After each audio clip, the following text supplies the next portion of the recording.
Hey guys, welcome back to the Samantha Parker Show.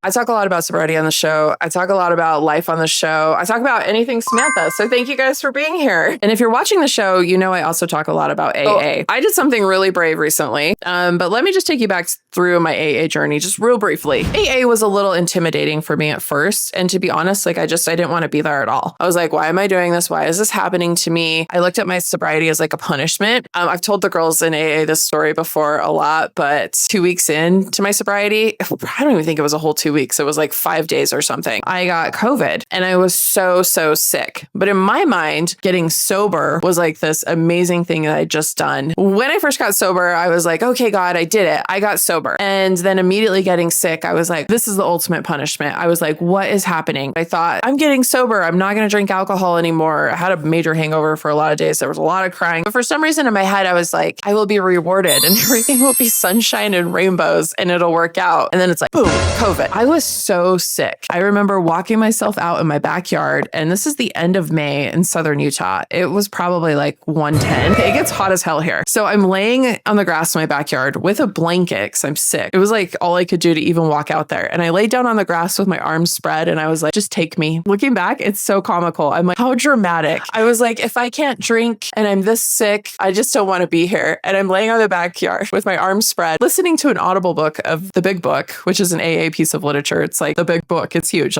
And I'm crying and I'm like, why is this happening to me? It was so dramatic. I've told the girls in AA about it and I know other alcoholics can relate. It's really funny. Like I laugh about it now. I'm like, what in the world? For one, I thought my life was over. And for two, I thought that like getting COVID and getting sober, I was being punished. It was a weird, messy mind moment for sure. But that's not the reality. And I know that. It was one of the biggest gifts that ever happened to me. But I had to make it through that season of being sick, detoxing my mind from alcohol too, and detoxing my soul, eventually my body. I know a lot of people get really sick when they get sober, and I think it's because your body finally does this exhale. It's like rebuilding itself. I don't know. There's no science behind this, but all I can tell you guys is my own lived experience. That happened. I started going to AA like day one of sobriety. You know, I've been going to AA religiously for the last year and 4 months of my sobriety. And it wasn't until just a couple months ago that I realized that there's all these amazing people in AA. I was doing this thing where I would go in, I'd sit down, I would do the meeting, I'd participate. At one point, I was chairing the meeting.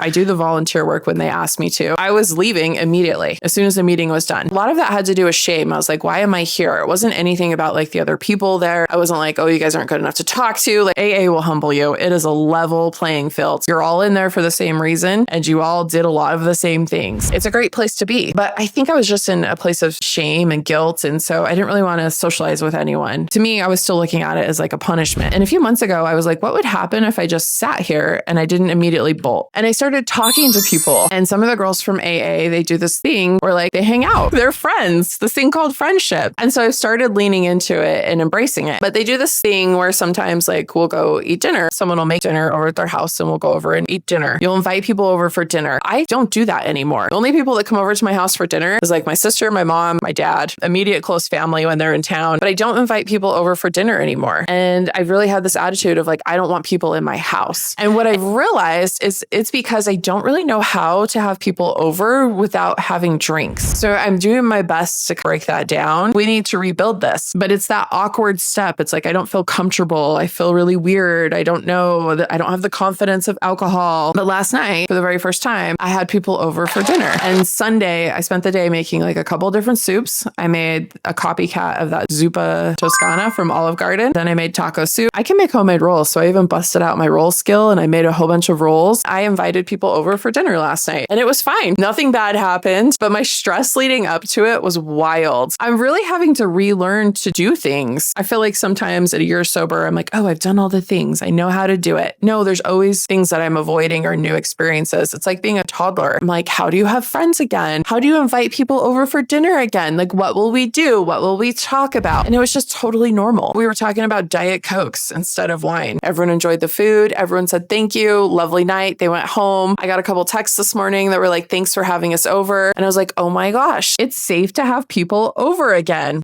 That's just one thing I'm relearning in my sobriety is, your mind is a little wacky. And it is like being a brand new person in this world. The thing is we have all of this lived experience and now we just get to experience it again without alcohol. I think it's kind of cool. Keep pushing yourself to do things. If you want to go to concerts still, but you've been too afraid, just go try it. Rip the Band-Aid off. Invite the friends over. That's what I had to do. I finally had to rip the Band-Aid off and invite strangers into my home or in my immediate safety circle. I fly a lot for work. I go on trips. And every time I go on a trip, it's kind of cool because I'm like, oh, look, I can go through the airport and I don't really care about the alcohol there. I can sit in the lounge and not go up to the bar for unlimited drinks before I get on my flights. And it's totally fine. So every time I do these little things, I'm just proving to myself I'm an amazing person without alcohol. And life can be lived without alcohol. If you guys have ever experienced anything like this is a funny example of not wanting to have people over to your house for dinner, but it's my real life and you might be going through it too. Just let me know in the comments. Make sure you guys subscribe. You can go listen to the podcast, the same name, The Samantha Parker Show. We bring in lots of sober guests and we have a great time. So thank you for being here and thanks for sharing this moment with me.